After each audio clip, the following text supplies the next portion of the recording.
Présente-toi, maman.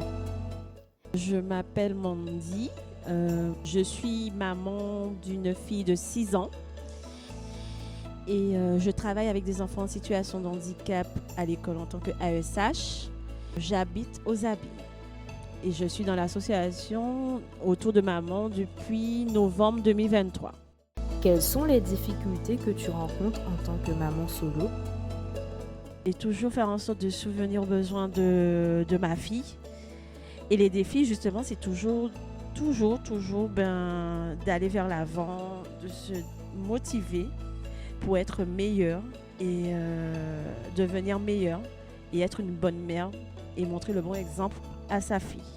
De faire en sorte d'avoir plus pour subvenir aux besoins de sa fille, c'est un défi parce qu'il faut travailler.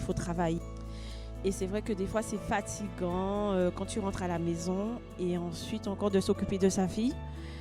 Donc ça aussi, c'est un défi de toujours rester en fait dans l'organisation pour ne pas baisser les bras, quoi.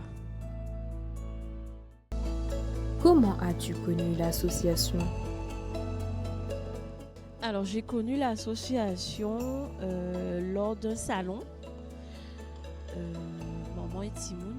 Je pense que c'est quelque chose comme ça, qui se trouve au WTC. Et j'étais venue justement pour voir les stands. Et c'est là que j'ai connu Lisa.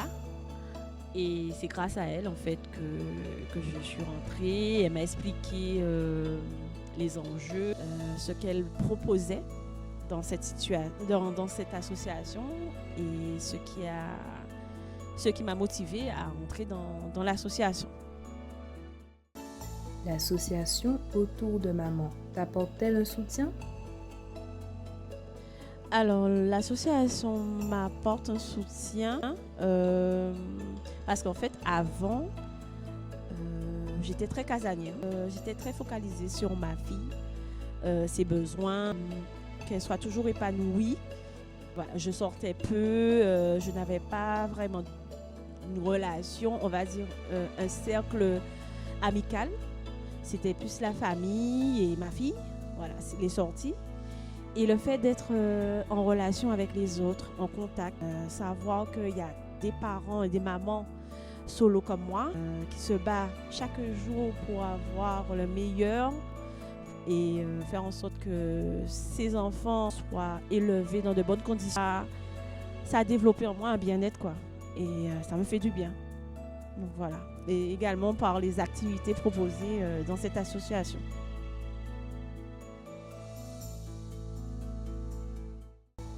Quel atelier as-tu le plus apprécié? Alors l'atelier que je préfère le plus, c'est atelier bien-être. Prendre soin de soi parce que c'est vraiment ça que j'ai besoin. Puisque comme j'ai dit, avant de connaître l'association, j'étais très focalisée sur ma fille. C'était ma fille, c'était le bien-être de ma fille.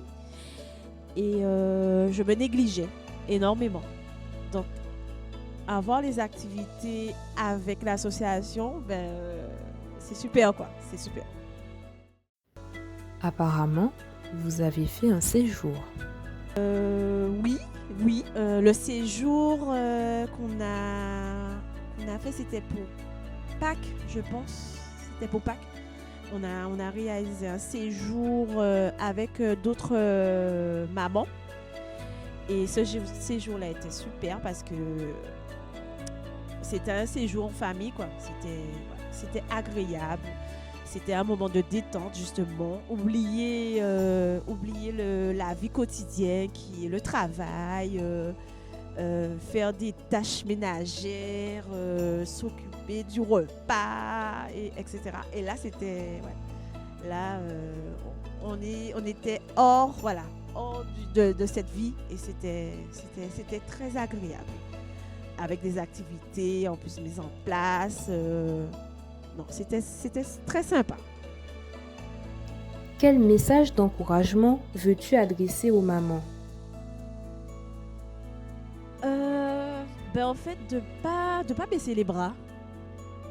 De toujours rester dans une dynamique malgré les difficultés de la vie. Même si on rencontre des choses négatives ou des choses qui pourrait faire travailler la tête pour dire que bon voilà, j'abandonne, je peux plus, je suis pas assez forte pour ça. Non, non, il faut persévérer. Pourquoi? Parce que si tu es maman en fait, tu es maman, tu dois être là, tu dois être présente pour tes enfants ou ton enfant. Et tu dois être meilleur, tu dois lui montrer que malgré ça, tu restes haut, tu es là, tu es debout. Voilà, tu es forte. Il faut montrer que tu es forte pour tes enfants et pour que tu sois meilleure. Et pour aussi faire en sorte que tes enfants aussi soient épanouis, soient bien. Même si mentalement ce n'est pas le cas, mais il faut rester forte. Il faut rester forte.